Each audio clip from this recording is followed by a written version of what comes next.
I feel so sorry for the Israelis and for the Ukrainians, for that matter. I have no sympathy at all for our leaders. I think they're disgusting. So let me ask you just one last question. So Nikki Haley, Mike Pence, this Crenshaw guy, probably the entire leadership of the Republican Party is effectively calling for war with Iran, U.S. war with Iran.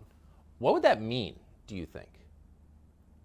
So I do not think that it is a good idea for us to enter war with Iran. I think it would be good, and the outcome that I expect is that Israel will be successful in defeating Hamas here, in protecting its own homeland. They've done it countless times before.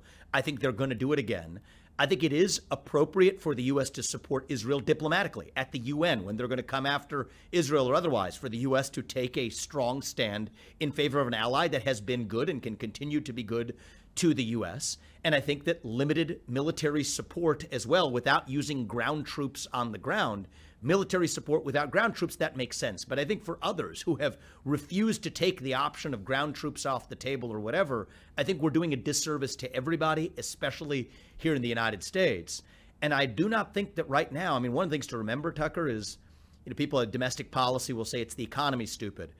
Foreign policy, it's China stupid. That's really what we need to remember.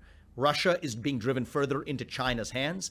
Iran is backed by China economically as well. Sanctions and everything else, part of the reason why they haven't had the effect is that China's still got their back.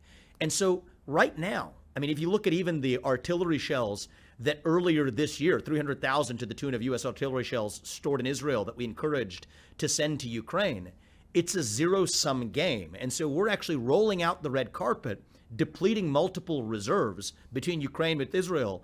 I think we are paving the red carpet for China to annex Taiwan while we still depend on Taiwan foremost for our modern way of life in a way that we don't for Ukraine or other conflicts that we're marching our way into. And so that's the way we need to look at this, is what advances American interests. Yes, stand firmly for what's right and wrong diplomatically and otherwise, but do it in a way that responsibly looks after American interests first.